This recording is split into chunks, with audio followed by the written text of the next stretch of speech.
असुरराज, आप क्षण भर यहां प्रतीक्षा करें। मैं महारानी कयाधु को आपके आने की सूचना दे दूं।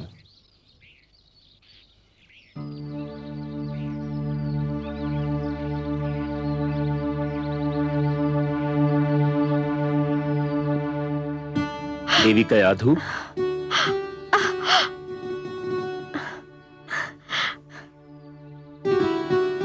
आप आ गए देवर्षि। मैं अकेली कब से घबरा रही थी। देवी कयाधु, अब न तो आप अकेली रहेंगी और न ही आपको घबराहट होगी, क्योंकि मैं अपने साथ आपके अकेलेपन और घबराहट दूर करने की सामग्री लाया हूं। क्या? मैं आपके पति असुरराज हिरण्यकश्यपु को अपने साथ लाया हूं। असुरराज,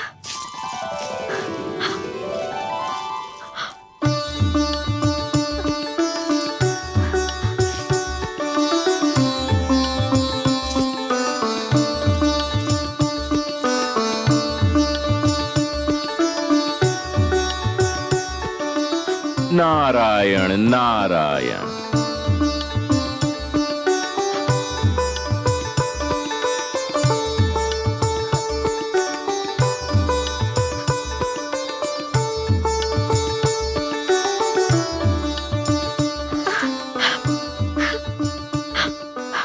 महारानी, कैसी हो? देवर्षि की कृपा से मैं बिल्कुल ठीक हूँ महाराज। उन्होंने मुझे देवराज से छुड़ाकर यहाँ आश्रय दिया और मेरी ऐसी देखभाल की जो राजभवन में भी संभव नहीं थी। महारानी, देवराज इंद्र को अपने किए का फल मिल चुका है, किंतु देवर्षि नारद के उपकार को चुकाना मेरे लिए कभी संभव नहीं होगा। उन्होंने आपको और मेरी होने वाली संतान को बचाकर मुझे जीवन भर अपना आभारी बना लिया है, किंतु अब आपको चिंता नहीं करनी चाहिए। चलिए राजभवन चलते हैं, हमारी संतान वहीं जन्म लेगी। महारानी। नहीं महाराज। क्यों? इस कुटिया में मुझे वह आनंद और स्नेह मिला है जो मुझे राजभवन में भी नहीं मिल सकता।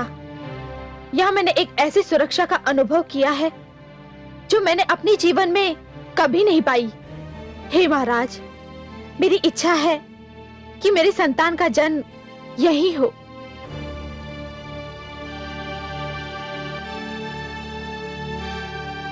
ठीक है, आपकी इच्छा के विरुद्ध मैं कोई भी कार्य नहीं करना चाहता महारानी। गर्भवती स्त्री को जहां भी आनंद मिले, संतान का जन्म वहीं होना चाहिए। मुझे कोई आपत्ति नहीं। मैं ये समाचार देवर्षि को सुनाता हूं। आप निश्चिंत होकर विश्राम करें। आइए।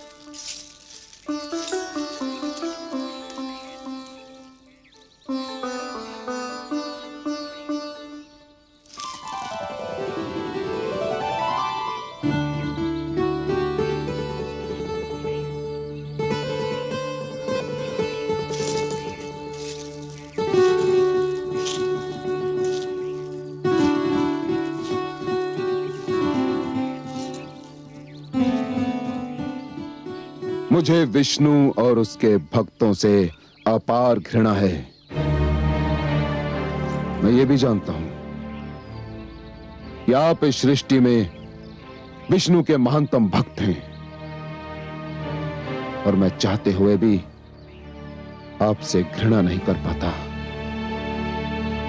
आपने महारानी की रक्षा करके। बस बस असुरराज, और कुछ कहने की आवश्यकता नहीं है। आप इस बात को इतनी बार कह चुके हैं कि मुझे तो कंठस्थ हो गई है। देवर्षि, महारानी कयादू ने पुत्र के जन्म तक आपके आश्रम में रहने की इच्छा व्यक्त की है और मैं उनकी इच्छा के विरुद्ध उन्हें यहां से ले जाना नहीं चाहता। नारायण नारायण, बड़ा शुभ विचार है। यदि महारानी कयादू को मेरी कुटिया में सुख मिलता है तो ये तो मेरे लिए सौभाग्य की बात है असुरराज। आप चिंता न करें, मैं उनकी यथा योग्य सेवा करूंगा। मेरी कुटिया में बीतने वाला हर दिन आपकी आने वाली संतान का हर संकट दूर करेगा। तो फिर मुझे जाने की अनुमति दीजिए देवर्षि।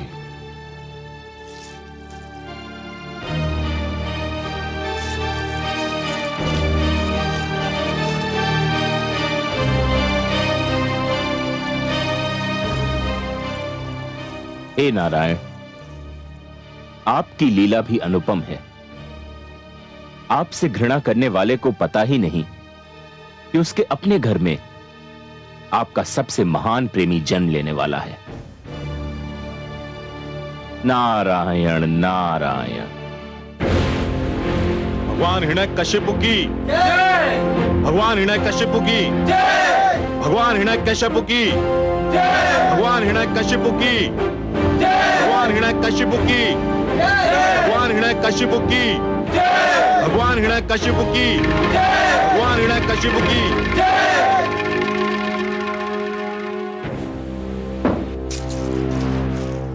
बधाई हो भगवान हिरण्यकशिपु, इंद्रासन पर बैठने के लिए बहुत बहुत बधाई हो। अब तो अप्सराएं आपके संकेत पर नृत्य करेंगी। समस्त देवगण नतमस्तक होकर आपको नमस्कार करेंगे।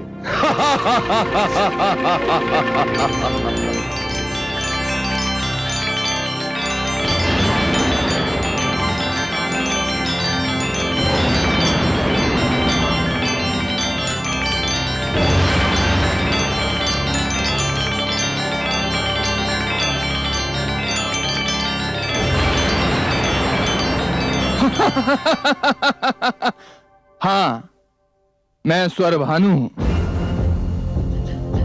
विष्णु ने मेरा सिर धड़ से अलग कर दिया था, पर वो मुझे मार नहीं सका क्योंकि मैं अमृत पान कर चुका था। मेरा कटा हुआ सिर राहु बनकर और कटा हुआ धड़ केतु बनकर आज भी जीवित है और सदैव जीवित रहेगा। मेरी सभा में तुम्हारा स्वागत है स्वरभानु। धन्यवाद भगवान हिरण्यकशिपु, आपको कोटि कोटि धन्यवाद और कोटि कोटि बधाई भी। देवराज की तो वैसे कई बार पराजय हुई, पर उसकी जो पराजय आपके हाथों हुई है वो अपना कोई उदाहरण नहीं रखती है। ऐसी करारी पराजय तो दानवराज काल केतु भी उसे नहीं दे पाए थे। अब विलंब क्यों कर रहे हैं? विजय समारोह आरंभ कीजिए। इंद्रलोक की सुंदर अप्सराओं से कहिए आपके सामने बधाई नृत्य प्रस्तुत करें। आज तो हर्ष का दिन है, उल्लास का दिन है। हाँ, अप्सराओं को सभागार में लाया जाए।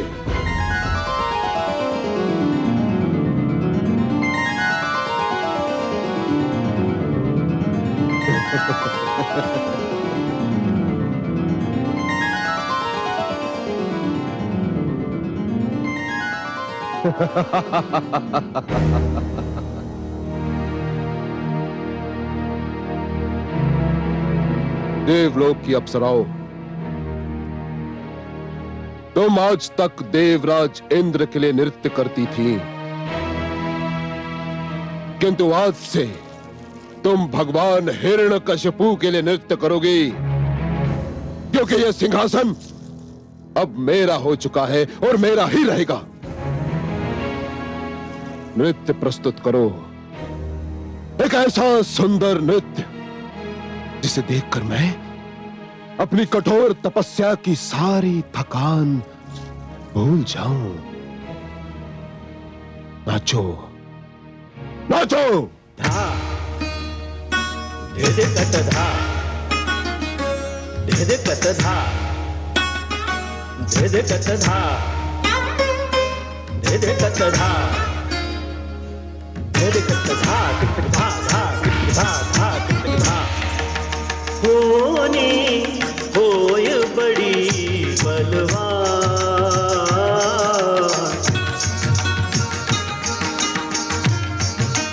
होनी होय बड़ी बलवान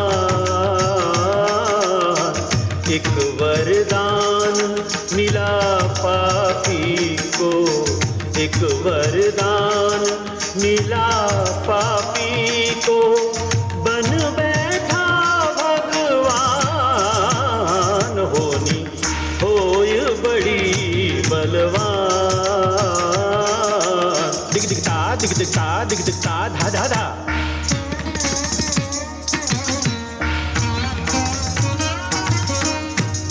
धाक तिक धेता ता धे देता धा धाक तिक धे धेता धे देता अहंकार के मधु में फूला करे पाप का काम तत थई तत आथई तत थई तत आथई तत थई तत आथई तत निर्दोषों को कुचले मसले ना जाने परिणाम ढाक झट झटता दया धर्म का अर्थ न जाने दया धर्म का अर्थ न जाने ये ऐसा पाषाण होनी होय बड़ी बलवान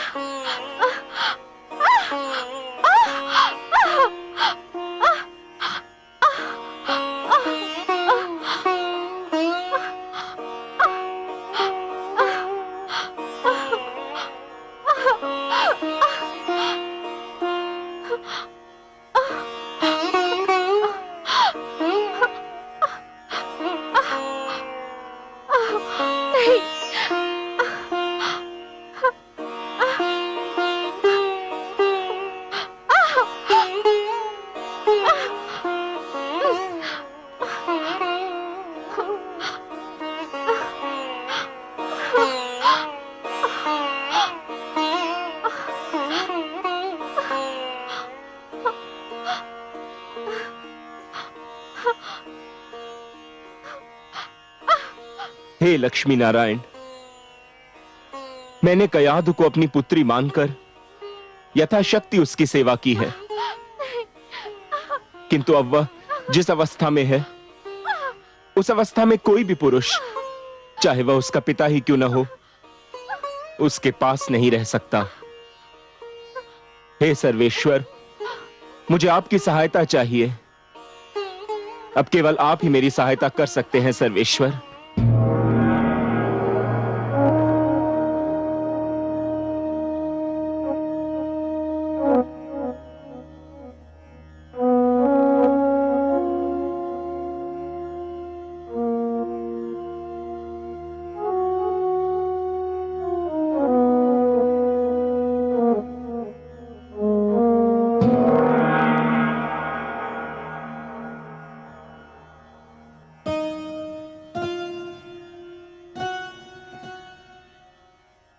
हे योग माया, आप देवर्षि के आश्रम में जाइए। महारानी कयाधु प्रसव पीड़ा की अवस्था में आ गई हैं। उनकी देखभाल का कार्यभार मैं आपको सौंपता हूं। जो आज्ञा त्रिलोकीनाथ।